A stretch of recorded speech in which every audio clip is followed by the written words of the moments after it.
Hello my dear students, in this lecture we are going to see previous year gate questions. Here in this lecture we are going to see few number of theoretical questions which were asked in previous year gate examination.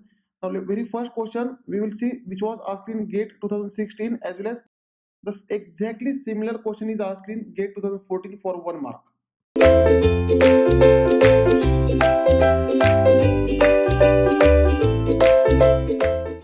Now let us understand the question. The question is a hollow cylindric cylinder has length L, inner radius R1, outer radius R2 and thermal conductivity K.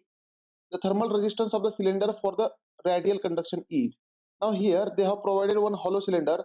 Let's say the inside radius, right, which is nothing but RO, is given R1. And let us say for this cylinder, the outside radius, right, let us say this is the outside radius which is nothing but R2, which is RO, outside radius, right. And length of this cylinder is L. For this cylinder, length is L and thermal conductivity is K. Now for this cylinder, what will be the thermal resistance? The resistance through the cylinder, we have derived this formula, that is it is ln of Rho divided by Ri divided by 2 pi thermal conductivity of cylinder into length, which is nothing but ln of R2 divided by R1 divided by 2 pi KL. These formulas we have derived, right? And again in 2014, similar question they have asked. That is, consider a long cylindrical tube of inner radius and outer radii Ri and Ro respectively, and length L. The thermal conductivity K. Its inner and outer surfaces are maintained at temperature Ti and To respectively. Ti is more than To. Whenever inside temperature, let us say Ti, inside temperature is Ti, which is T1, let us say, and outside temperature To, which is T2. And if inside temperature is more than outside temperature, the heat will flow radially outward. The heat will flow radially outward. This will be the direction of heat flow, that is radially outward in all direction, right? Then, assuming one-dimensional steady-state heat conduction in a radial direction, the thermal resistance in the wall of the tube is. Now, in both cases, for 1D, one-directional steady-state, they are asking thermal resistance. So this formula we have derived and we have used many times also in examination. So my dear students, here options, see the options here for 2016, ln of R2 divided by R1 divided by 2 pi KL. Here, ln of RO divided by Ri divided by 2 pi KL. These are the options. Now the next theoretical question is, this question was asked in GATE 2013 for 1 mark, and this question is based on internal heat generation, right? So let us understand the question. Consider one-dimensional steady state. Now here they have given 1D, one-dimensional steady state heat conduction along x direction, 0 is less than or equal to x is less than or equal to L, through a plane wall with a boundary surfaces x is equal to 0 and x is equal to L, right? Therefore, here plane wall is one. Let us draw the plane wall.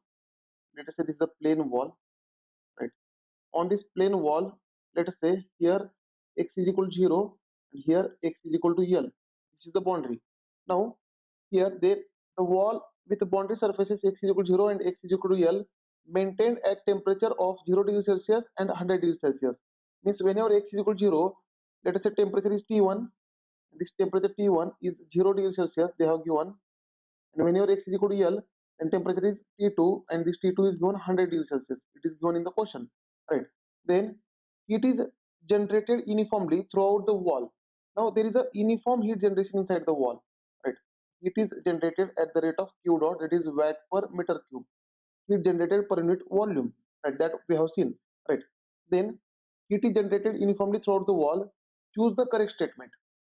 Now, my dear students, before understanding other statements, let us understand here. Now, if heat is generated inside the wall, we have derived the expression the maximum temperature will lie in between the wall, and the location of this maximum temperature is near to the wall having maximum temperature out of both ends. Now, left side wall is subjected to 0 degrees Celsius, right side wall is subjected to 100 degrees Celsius. Therefore, this location of maximum temperature will be near to 100 degrees Celsius and little bit away from 0 degrees Celsius. Let us say on this line there is a maximum temperature.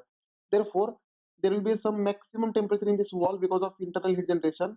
And my dear students, heat always flows from maximum temperature to the other temperatures, right? Heat always flows from maximum temperature to other temperatures, and we have seen, therefore, from this maximum temperature to T2 as well as from maximum temperature to T1, the heat will flow.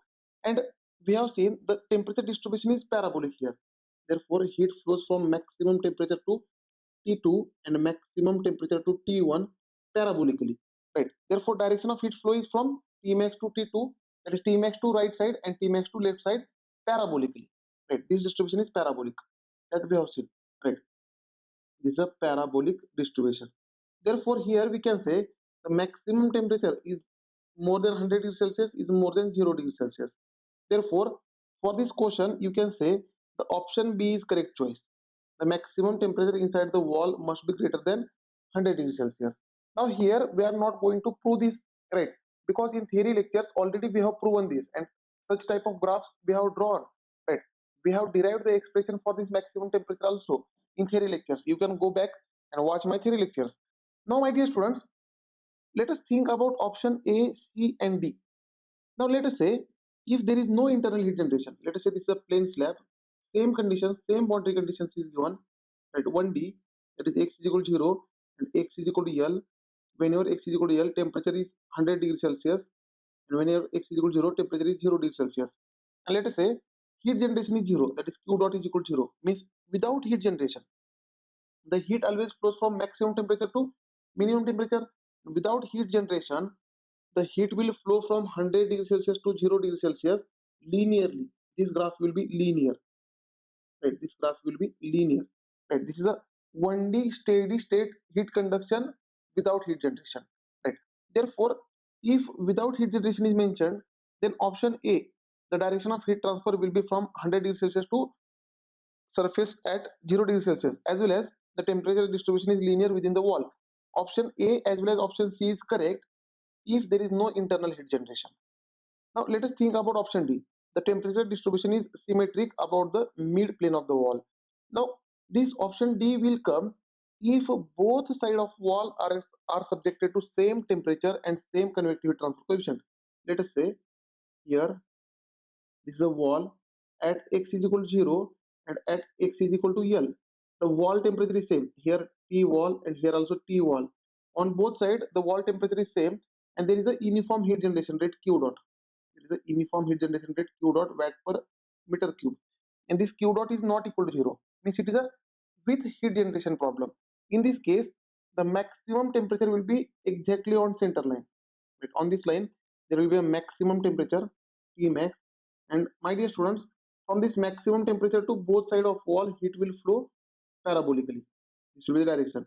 And here, this curve will be symmetric about the center line because of same wall temperature and same convective heat transfer coefficient H on both sides. Right. Therefore, option D, the temperature distribution is symmetric about the mid plane of the wall, is correct for if both sides of the wall are subjected to same temperature and same convective heat transfer coefficient, then only and with heat generation. But for given question, they have mentioned the different temperature on both sides and with heat generation. Therefore, the maximum temperature will be more than both side of wall temperature. Option B will be the correct choice. The next theoretical question was asked in GATE 2013 for 1 mark. Let us consider the question. The question is, consider one-dimensional steady-state heat conduction. Now here, it is a one-dimensional and steady-state, right? Heat conduction without heat generation. Again, without heat generation, important, right? My dear students, one-dimensional means along one direction only there will be a heat transfer. Steady-state means temperature will not change with respect to time, and without heat generation means there is heat transfer. Heat generation generated per unit volume is zero. In a plane wall with boundary conditions as shown in figure below, the conductivity of the wall is given by K is equal to K naught plus Bt. Now here this thermal conductivity is a function of temperature. Here thermal conductivity is a function of temperature where K naught and B are positive constants and T is a temperature. Okay. As X increases, X is increasing towards right side. As X increases, the temperature gradient dt by dx will. Now my dear students, look at the diagram. Here this is the diagram. Here on left side x is equal to 0 and on right side x is equal to length of the slab, but T2 is more than T1. Therefore the direction of heat flow will be from right to left. Therefore let us say T2 is somewhere here and T1 is somewhere here, right? So this thermal conductivity slab given K naught is equal to K is equal to K naught plus Bt, right? Because of this thermal conductivity, as there is a positive sign, therefore the temperature profile will be like this. Temperature profile will be like this, and that we have seen in variable thermal conductivity topic, right? And my dear students, for this temperature profile, if K is K naught plus Bt, if it is minus, then it will go from downward, right? Now, my dear students, therefore, direction of heat flow will be from right to left, and distance increases from left to right, right? Now, my dear students, as distance is increases, as x increases, can I say, see, as x is increasing, the temperature is increasing. See here, the temperature is increasing. Whenever x is equal to L, temperature is T2, and whenever x is equal to 0, temperature is T1. Therefore, we can say temperature is increasing. And as the temperature is increasing, here as in between there is a positive sign, therefore thermal conductivity is increasing. Therefore, one point we got, as distance is increasing, thermal conductivity is increasing. But we have to check what will happen to the temperature gradient dt by ds. Now, as per Fourier law of conduction, for steady state conduction, U is equal to minus Ka dt by dx. U is equal to minus Ka dt by dx. And this heat transfer is always constant for steady state condition. At each and every location, this Q will be constant, right? Now, my dear students, here as x is increasing, the thermal conductivity is increasing, and for Q to be constant, the dt by dx must decrease, right? Can you say here, for Q to be constant, K is increasing, dt by dx must be decreasing, because area is constant. At each and every location, you can observe here, the area of the wall or slab is always constant. This is the area, right? Therefore, here temperature gradient goes on decreasing as x goes on increasing, right? Temperature gradient, as x increases, temperature gradient dt by dx decreases. Option D will be the correct choice. Now, the next question, which was asked in GATE 2006 for 2 marks, let us understand the question. The question is, with an increase in thickness of insulation around the circular pipe, heat loss to the surrounding due to convection increases while that of conduction decreases. Convection decreases while that of due to conduction increases. Convection and conduction decreases, convection and conduction increases. Let us understand this. Here they have given a circular pipe, right? They have given a circular pipe, and around the circular pipe, the thickness of insulation is going on increasing. So let us understand this question, my dear students. Here let us draw the circular pipe. Let us say this is a circular pipe of, right, this is a circular pipe, and my dear students, around this pipe the thickness of insulation is increased. Now let us say this circular pipe will be having some radius, let us say Ri, and it is subjected to temperature Ti, right? And on this pipe the insulation is wrapped. Let us say this is the insulation, this insulating pipe. If I wrap an insulating pipe like this, right, and this insulation pipe will be having outer radius Ro and temperature To, right? Let us say here outer radius we will say Ro and temperature To, right? Now, my dear students, here this blue color hatching is nothing but insulation. Here this blue color hatching is a insulation. Therefore, for insulation, the inside radius is Ri and temperature is Ti. The outside radius is Ro and temperature is To, right? And let us say around this there is a fluid.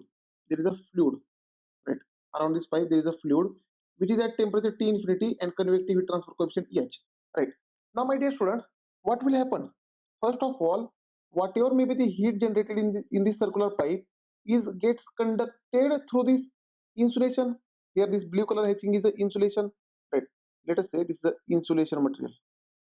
Therefore, whatever may be the heat generated, it will get heat conducted into this insulation. Therefore, in this insulation there will be a conduction, right? And it is a pipe, means it is a cylinder. It is a hollow cylinder of length L, right? And later, between the outer surface of this insulation and between the fluid which is at temperature T infinity and convective heat transfer coefficient EH, there will be a convection. Therefore, heat transfer will be by convection. Between the outer surface of insulation, between T naught and T infinity, there will be a convection, and between Ti and To, there will be a conduction.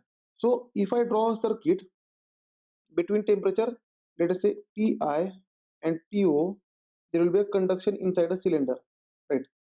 To, there is a conduction of cylinder. Therefore, there will be a resistance offered by this cylinder. For this conduction, this cylinder will offer resistance, right? That is resistance of cylinder. And this resistance of cylinder, we have derived the formula that ln of outside radius divided by inside radius divided by 2 pi KL. That is K is the thermal conductivity of insulation, L is the length of cylinder, right? And between outside temperature TO and surrounding fluid temperature T infinity, there is a convection. Therefore, between them, there will be a convection resistance between TO and we can say T infinity. There is a convection resistance. And my dear students, the convection resistance is nothing but 1 upon HA, 1 upon HA. And my dear students, for convection, the area available is outside surface area of the cylinder is in contact with the fluid. Therefore, this outside surface area of the cylinder is available for convection. Therefore, the area available for convection is nothing but the outside surface area is 2 pi Rho into L. This area is available. Therefore, here the convection resistance we can say 1 upon HA, which can be also written as 1 upon H into 2 pi Rho L. Right. This will be the case. Now, my dear students, let us understand the condition now. Now, heat is flowing through this. Now, heat is flowing through this radially outward. Right. If Ti is more than To is more than T infinity. For this condition, the heat will flow radially outward like this. It will flow radially outward. And this heat flow, it is Q, is given as change in temperature divided by resistance. Right. This heat flow is given as change in temperature divided by resistance. Now, if I consider this temperature change from I to O, that is inlet to outlet, Ti minus To, then resistance is only resistance of cylinder. Therefore, it is Ti minus To divided by resistance offered by the cylinder. If I consider temperature difference between To and T infinity, resistance is convection resistance. Therefore, if I write To minus T infinity, then I have to write R convection. I have to write R convection. So let us write this properly. Therefore, we can say, let us say, we can say here Q, that is heat flowing through the circuit, will be equal to Q will be equal to Ti minus To divided by R of cylinder, which is equal to To minus T infinity divided by R convection, right? And if I write total temperature difference, that is Ti minus T infinity, then I have to write R of cylinder plus R convection, total resistance. We have to write total resistance between Ti and T infinity. There is R cylinder as well as R convection in series, therefore they will get added. Now, can I say here, as resistance goes on increasing, resistance in the denominator, as resistance goes on increasing, heat transfer goes on decreasing? Definitely. As resistance goes on increasing, heat transfer goes on decreasing, right? Therefore, let us observe the resistance. So we got one relation that as resistance increases, heat transfer goes on decreasing. With the help of this relation, let us observe here. Now, what is the resistance of cylinder? Now, my dear students, the resistance of cylinder R through cylinder is equal to ln of Rho divided by Ri divided by 2 pi KL, right? And resistance of convection is equal to 1 upon H into 2 pi ROL. Now, what they have mentioned in the question, with increase in thickness of insulation. Now, as the thickness of insulation increases, let us see again. Here is the cylinder with inside radius Ri and outside radius Ro, right? Outside radius Ro. Here, this is the outside radius, which is Ro, right? And my dear students, between Ri and Ro, there is a insulation, and as thickness of insulation increases, the thickness of insulation is nothing but Ro minus Ri. If thickness of insulation increases, then outside radius of insulation Ro goes on increasing, definitely, right? Therefore, as Ro goes on increasing, let us see the effect on conduction resistance. Now here, as Ro is increasing, see, the conduction resistance is through the cylinder and Ro is in numerator, right? As Ro is increasing, this ln term increasing, therefore this R of cylinder is increasing, that right? R of cylinder is increasing, means R of cylinder is conduction resistance through the cylinder is increasing. Therefore, as resistance is increasing, heat transfer by conduction, we can say as conduction resistance is increasing, heat transfer by conduction is decreasing, right? This is the first step, right? Second, as Ro, outside radius of insulation, is increasing, right? Look at the resistance of convection. That is, as outside radius of insulation is increasing, Ro is in denominator. Therefore, convection resistance goes on decreasing. Therefore, convection resistance goes on decreasing. Therefore, we can say heat transfer by convection will increase. heat transfer by convection will go on increasing. Therefore, my dear students, here the heat transfer by convection goes on increasing and heat transfer by conduction goes on decreasing. So look at the option A. The convection increases. Here they are asking about heat loss to the surrounding, that is heat transfer. The it increases by convection and while decreases by the conduction. Therefore, option A will be the correct choice for this question. So let us understand the next question, which was asked in GATE 2005 for 1 mark. The question is, in a case of one-dimensional heat conduction in a medium with constant properties, T is the temperature at position X at time T. Then dou T by dou T, capital T is temperature, small t is time, dou T by dou T is proportional to. Now 4 options are given. Now my dear students, we have derived one general expression, right here, the general expression for the conduction through the slab, general expression, right, general expression for the conduction through the slab.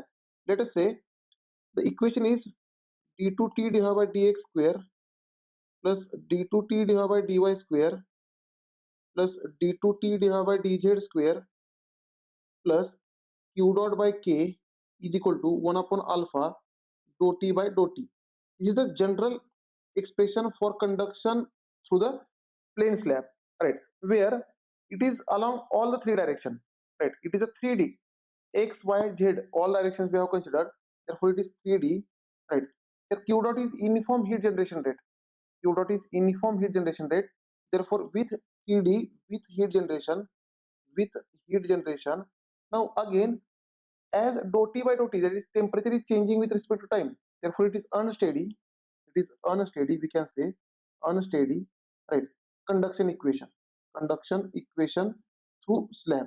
Through slab, right? Now, my dear students, they have mentioned one-dimensional heat conduction, right? They have mentioned one-dimensional, right? One-dimensional heat conduction. For one dimension, this d2t divided by dy square and d2t divided by dz square will become 0, as I am assuming the heat is flowing along only x direction. Therefore, the equation of conduction will become d2t divided by dx square plus q dot by k is equal to 1 upon alpha dou t by dou t. Right. And if I assume without heat generation, this q dot will become 0. Right.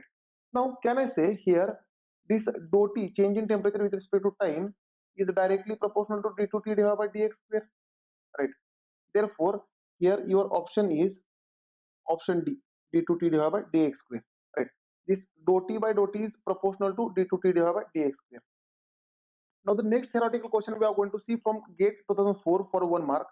Straightforward question. The question is one dimensional unsteady state heat conduction. Now here they have given 1D, one dimensional, right. Unsteady. Unsteady means temperature is a function of time also. Temperature is a function of time also means change in temperature with respect to time is not equal to 0, right. Now one dimensional unsteady state heat transfer equation for a sphere with heat generation. With heat generation means q dot is not equal to 0. Uniform heat generation rate in watt per meter cube is not equal to 0, right. At the rate of q can be written as. Now my dear students, that equation we have seen for sphere 1D, right, with heat generation unsteady. This equation we have seen, that is equation is 1 upon r square dou r of r square dou t by dou r plus q dot by k is equal to 1 upon alpha dou t by dou t. This expression we have seen, and again we have done the calculation for steady state. If it becomes steady, this dou t by dou t becomes 0, and for such cases we have derived the expression for maximum temperature inside the sphere. You can watch my theory lectures, right. This will be the expression where q dot is uniform heat generation rate, k is the thermal conductivity of the sphere, r is radius of sphere, right. T, capital T is temperature of the sphere, and small t is nothing but time at any instant of time. Therefore, my dear students, for this question, your option B will be the correct choice. Now the next question was asked in GATE 2001 for 1 mark. Very simple question again. Now my dear students, the question is the descending order. Now descending order means decreasing order, right. The descending order of magnitude, the thermal conductivity. Here we have to arrange the descending order of magnitude of thermal conductivity. A is pure iron, liquid water, saturated water vapor, and pure aluminium. Now my dear students, We know that the thermal conductivity of aluminum is near about 200 watt per meter Kelvin, and thermal conductivity of iron, pure iron, is near about 50 watt per meter Kelvin. Near about. What I am saying, these are the approximate values, right? So in metals, thermal conductivity of aluminum is more than thermal conductivity of iron, right? Again, we have one relation, that is thermal conductivity of solid is always more than thermal conductivity of liquid is always more than thermal conductivity of gases. Right? This relation is very much important over here. Right? So here the maximum thermal conductivity is for aluminum. Thermal conductivity of aluminum is more than thermal conductivity of iron. And as iron and aluminum both are solid, the thermal conductivity of both will be more than liquid water. But here saturated water vapor is nothing but it is a vapor form, that is gaseous form. Therefore, for this gas, thermal conductivity is minimum. Therefore, here we can say is more than thermal conductivity of water, is more than thermal conductivity of vapor, water vapor. Right? This will be the order. Right? So here we have to arrange in descending order, that is decreasing order. Therefore, very first one number will be for aluminum, second will be for iron, third will be for water, and fourth will be for vapor. So let us check here. The pure aluminum, option D, therefore D. Then iron is written at A, therefore D A B C. D A B C will be the correct order. Therefore, look at the options. If I look at the option, I will see option C will be the correct choice. Option C, D A B C. This is the descending order. Option C is the correct choice. Now the next question, which was asked in GATE 1998 for 2 marks, let us understand the question. The question is the temperature variation under steady heat conduction. Now here they have given steady heat conduction. It is a conduction across the composite slab. Composite slab is given here, slab 1 and slab 2. Let's say this is the first slab. I will say this is the first slab, this is the second slab. In composite slab of two materials with thermal conductivities K1 and K2 is shown in figure, then which one of the following statements holds? Which of the following statement is correct? They are asking relation between K1 and K2. In all options, they are asking relation between K1 and K2. Now, my dear students, as they have mentioned steady state conduction, and the direction is along x direction. So, my dear students, this heat transfer along x direction for steady state condition, we can say is equal to here this first slab will offer resistance, second slab will also offer resistance, but this heat conduction through the first slab is always equal to heat conduction to the second slab for steady state condition. Therefore, we can say heat transfer through the first slab is equal to heat transfer through the second slab. And my dear students, as per Fourier law of conduction, this heat transfer by conduction along x direction is given by minus Ka dt by dx. This is the Fourier law of conduction, right?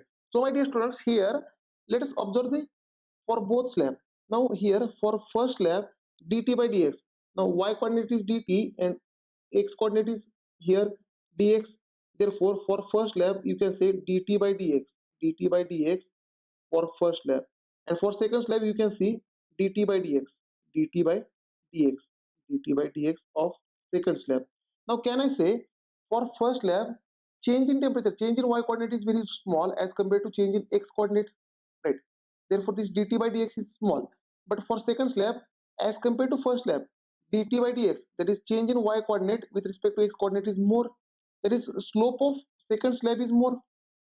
Therefore we can say here dt by dx of second slab is more than dt by dx of first slab. That is slope of second slab is more as compared to first slab. Here you can observe, if I extend the slope of first slab, you can observe here, right?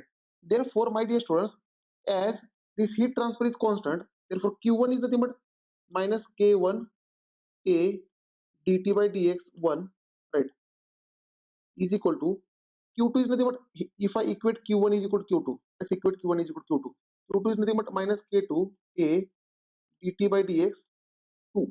Area gets cancelled, right? As here dt by dx2 is more than dt by dx1, therefore we can say the k1 will be more than k2, right? K1 will be more than k2. Therefore my dear students, for this question answer A will be the correct choice, because here you can say heat transfer is nothing but minus k dt by dx. Therefore heat transfer is directly proportional to k as well as dt by dx. For heat transfer to be constant, right? For heat transfer to be constant, as K increases, dt by dx decreases, dt by dx decreases. Therefore, minimum dt by dx is for 1. Therefore, maximum thermal conductivity will be for 1. Now, the next question which was asked in GATE 1996 is for 1 mark. Let us understand the question. The question is, for a given heat flow and for a same thickness, the temperature drop across the material will be maximum for. Now here, let us say there is a slab. If I consider a slab, right, and for given heat flow, means heat flow is constant, and for same thickness, thickness is constant. Thickness is constant, right? Now here the temperature drop across the material will be maximum for. Now where will be the temperature drop will be maximum? Now copper, steel, glass wool, refractory bricks. Now my dear students, here all are materials, all are solids. For solid there is a conduction. Therefore my dear students, as per Fourier law of conduction, Q is equal to minus Ka dt by dx. Right. Here Q is constant. Right. That is heat is constant for given heat flow. That is constant heat flow and constant thickness. Means here in this question Q is constant as well as thickness, that is dx is constant. Here this thickness, let us say dx. If I say this thickness is dx, dx is constant. And temperature difference, let us say T1 and T2. This dt is nothing but T1 minus T2. T1 minus T2. Right here. Now my dear students, they have given Q constant, dx constant. Area will be same. Area is also constant here. Area is also constant. Right. Now my dear students, now can I say this Q is directly proportional to K dt? Right, K into dt. Right. Therefore my dear students, if Q is constant, as K increases, thermal conductivity increases, the temperature drop decreases. For the material having highest thermal conductivity will be having less drop, that is temperature drop, right? And here they are asking, they are asking the temperature drop across the material will be maximum for. Now here again can I say the thermal conductivity, if thermal conductivity decreases, then temperature drop goes on increasing. Means along all the materials, the material having maximum thermal conductivity will be having lesser drop, and the material having minimum thermal conductivity will be having maximum drop. So my dear students, here if thermal conductivity is maximum, then change in drop will be minimum, and change in temperature or drop also called temperature drop. And when your thermal conductivity is minimum, then temperature drop will be maximum. So along all these four, we have to find the material having minimum thermal conductivity. Then temperature drop will be maximum, definitely. Now we know that the thermal conductivity of copper is nothing but 385. Thermal conductivity of steel is nothing but near about 45. Unit is watt per meter Kelvin. For all, unit is watt per meter Kelvin. Thermal conductivity of glass wool, right? Thermal conductivity of glass wool is 0.075, and thermal conductivity of refractory bricks is 0.9, right? So my dear students, if I look at the values, the thermal conductivity of glass wool is minimum, right? That is K of glass wool is minimum. Therefore, temperature drop in glass wool will be maximum. Therefore, my dear students, here temperature drop will be maximum for glass wool. That is option C. Question was asked in GATE 1991 for 2 marks. It is a match the pair. Here, match the properties with their units. Here, in column 1, they have provided properties, and in column 2, they have provided units. Now, very first property is bulk modulus. Now, my dear students, this bulk modulus is represented by K in strength of material. This is from strength of material. Bulk modulus is a strength of material property, and bulk modulus is nothing but change in pressure with respect to change in volumetric strain. Right? It is pressure divided by volumetric strain is called bulk modulus. Strain is having no unit, therefore bulk modulus will be having unit of pressure, that is Newton per meter square. That is Newton per meter square. Therefore, my dear students, for A, we can say for A Newton per meter square, that is 2. For A, we can say 2. A goes with 2, right? Then second is thermal conductivity, K. Now thermal conductivity K, the unit of thermal conductivity we have seen watt per meter Kelvin, right? Therefore B will go with 5. B will go with 5. Therefore B or 5, right? Then heat transfer coefficient, that is H. Heat transfer coefficient is H. We have seen it is watt per meter square Kelvin, right? Therefore this C will go with 6. we will go with 6, right? Now D is heat flow rate. Now heat flow rate is nothing but in watt, right? Heat flow rate is in watt. Therefore, D will go with 4. D will go with 4. So look at the options. A will go with 2, B will go with 5, C will go with 6, and D will go with 4. But actually here they have written 1, right? Watt per second. Now you don't have choice. You have to select B only. That is, we have to pass this D to the 1, that is watt per second, right? Rate of rate, it is a rate of rate. Watt itself is a rate, joule per second. Heat rate, right? Watt is nothing but, joule is a heat, and joule per second is nothing but rate of heat, right? Watt itself is a rate.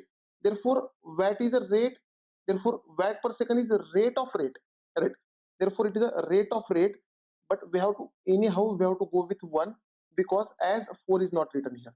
But here they can ask you 4 also. They can write here 4 also, right? Therefore option B will be the correct choice. Which was asked in GATE 1990 for 1 mark. Let us understand the question. The thermal conductivity is lower for. Such type of questions you have to remember, right? Now here wood, air, water at 100 degrees Celsius and steam at 1 bar. Now we know that the very first relation is that the thermal conductivity of solid is more. Thermal conductivity of solid is more than liquids, right? This is a basic relation. We know that the thermal conductivity of solid is more than thermal conductivity of liquid is more than thermal conductivity of gases. Thermal conductivity of gases, right? Here solid is wood, liquid is water. Therefore the comparison is here between air and steam at 1 bar only, right? Because they are gases, air and steam is gas.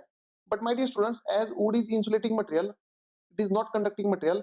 Here it is an exception that the thermal conductivity of water is more than wood. Now let us see the values. Now thermal conductivity of wood, is nothing but 0.11 watt per meter Kelvin. Now unit is same for every value. Now I am going to write thermal conductivity of water is nothing but 0.6804 near about watt per meter Kelvin. Then thermal conductivity of steam at 1 bar. Steam is nothing but vapor. It is converted from water only. It is near about 0.0335. And thermal conductivity of air is minimum, which is nothing about 0.025. Right? Therefore here the thermal conductivity will be minimum for air. Now my dear students, here I have bracketed for steam to explain only. Steam is converted from water. Therefore here you can see, you can, by logically, without knowing these values, you can answer here how this relation, thermal conductivity of solid is more than liquid is more than gases. Therefore straightforward, wood is solid, water is liquid, they will go. And steam is converted from the water. If I heat water, I will get steam. Therefore we can assume the thermal conductivity of steam will be more than air. Therefore answer is B, that is here. Here your answer is option B. Now the next question which was asked in GATE 2014 for 1 mark in set 4 is, as temperature increases, the thermal conductivity of gas. Now here my dear students, the temperature is increasing. They are asking what will happen to the thermal conductivity of gas, right? Now my dear students, we know that the thermal conductivity is directly proportional to under root of viscosity. That relation I have explained in notes, right?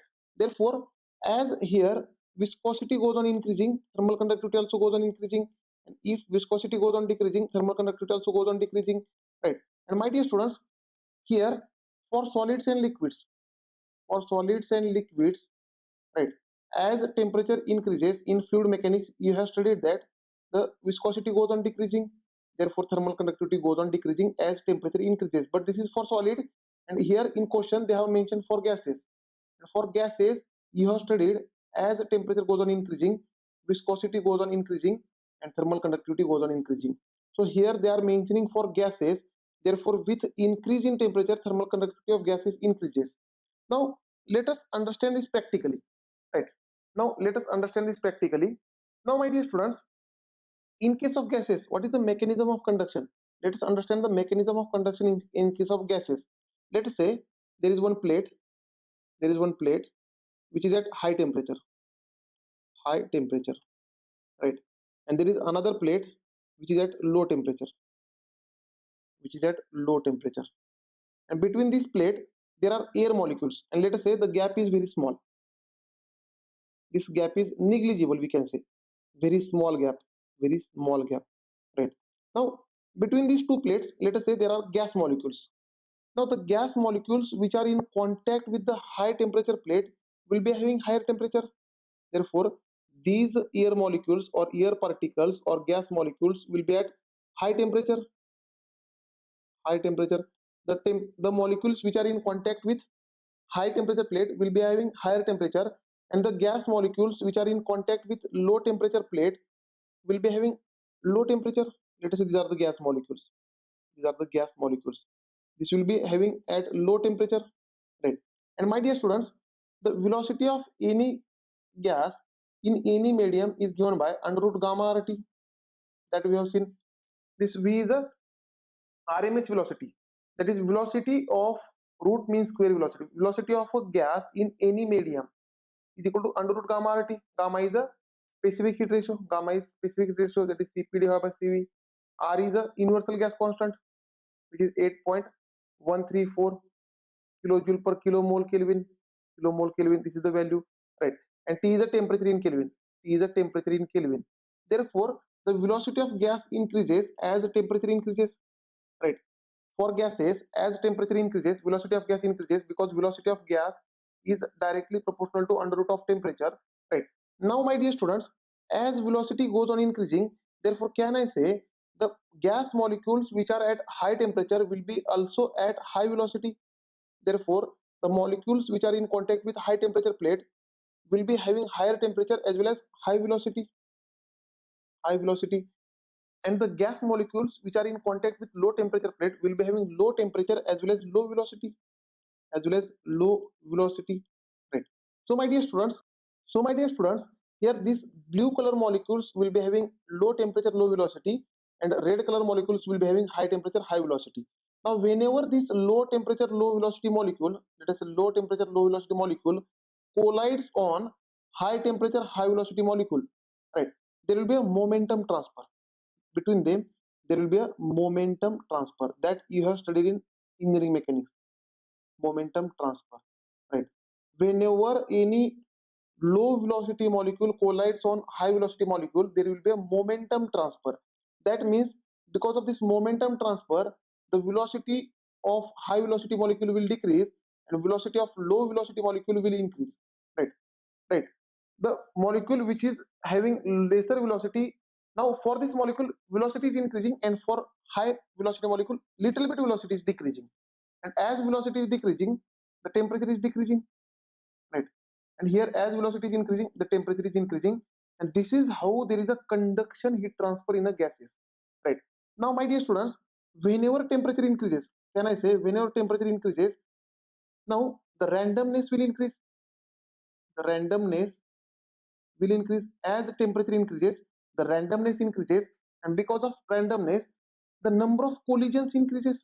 We can say number of collision increases, and as number of collision increases the heat transfer goes on increasing. Therefore my dear students, as heat transfer goes on increasing, thermal conductivity is a property responsible for heat transfer. Therefore thermal conductivity also goes on increasing, right? Thank you dear students. In next lecture we will see more few numericals if any questions are remaining.